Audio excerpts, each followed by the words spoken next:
नमस्कार मित्रांनो, आपल्या यूट्यूब चॅनलवर तुमचं मनापासून स्वागत. तुमच्या घरात छोट्या छोट्या गोष्टींवरून वारंवार भांडणे होतात का? एखादी साधी गोष्ट बोलताना अचानक वाद होतो का? आणि भांडण झाल्यानंतर मनात प्रश्न येतो, आपल्या घरातच असं का होतं? जर तुमच्याही घरात अशी परिस्थिती असेल तर आजचा व्हिडिओ स्पेशल तुम्हा लोकांसाठी आहे. आज आपण घरात वारंवार भांडणे होण्यामागची 7 सामान्य कारणे जाणून घेणार आहोत आणि शेवटी ही परिस्थिती कमी करण्यासाठी काही सोपे उपायही देणार आहोत. चला तर मग सुरुवात करूया आजच्या व्हिडिओला. नंबर 1, एकमेकांशी नीट संवाद न होणे. पहा, घरात भांडण होण्याचं सर्वात सामान्य कारण म्हणजे संवादाचा अभाव.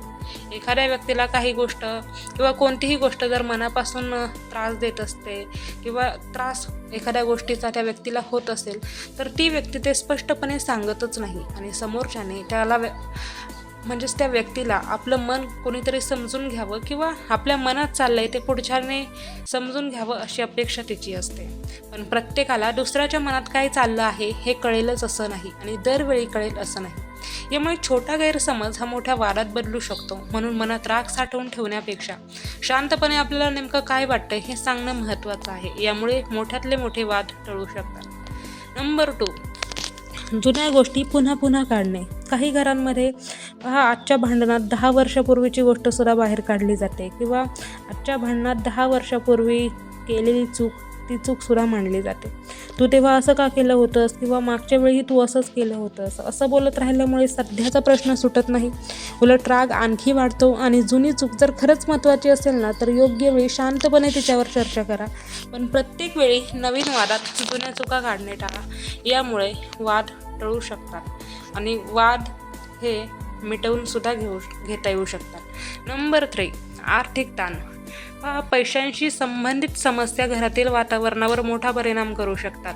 घर खर्च, कर्ज, नोकरीची चिंता, उत्पन्न कमी असणे किंवा अचानक आलेला मोठा खर्च यापुढे मानसिक ताण वाढू शकतो आणि हा ताण अनेकदा छोट्या गोष्टींवरच्या रागाच्या रूपात बाहेर पडतो.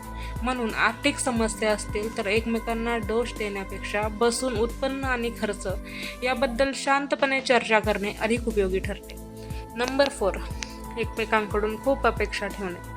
त्याने माझ्यासाठी हे करायलाच हवं, तिने मला समजून घेतलंच पाहिजे, माझ्या म्हणण्याप्रमाणे सगळं झालं पाहिजे अशी अपेक्षा जेव्हा खूप वाढतात तेव्हा निराशाही वाढते. प्रत्येक व्यक्तीचे विचार करण्याची आणि गोष्टी हाताळण्याची पद्धत वेगवेगळी असू शकते. यामुळे अपेक्षा ठेवताना समोरच्या व्यक्तीच्या परिस्थितीचाही विचार करणं खूप जास्त इम्पॉर्टंट आहे.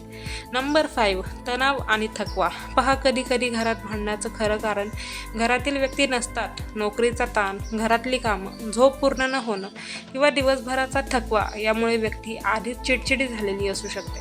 अशा वेळी अगदी सारी गोष्ट ही मोठी वाटू शकते. म्हणून एखादी व्यक्ती खूप थकलेली किंवा तणावात दिसत असेल तर त्या क्षणी वाद घालण्याऐवजी थोडा वेळ शांत राहणं चांगलं.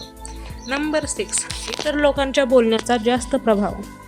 घरातील एखाद्या व्यक्तीबद्दल बाहेरून कोणी काही सांगितलं आणि आपण त्याची खात्री न करता त्यावर विश्वास ठेवला तर गैरसमज निर्माण होऊ शकतात. घरामध्ये वाद लागू शकतात.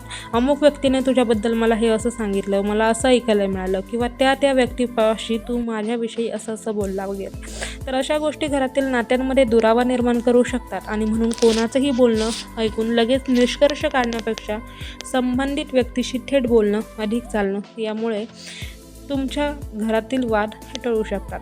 नंबर 7, एकमेकांचा आदर कमी करणं. पहा, शेवटचं आणि सर्वात महत्त्वाचं कारण म्हणजे आदराचा अभाव म्हणजेच रिस्पेक्ट. पहा, मत वेगवेगळं असू शकतं पण मत वेगळं आहे म्हणून समोरच्या व्यक्तीचा अपमान करणं योग्य नाही.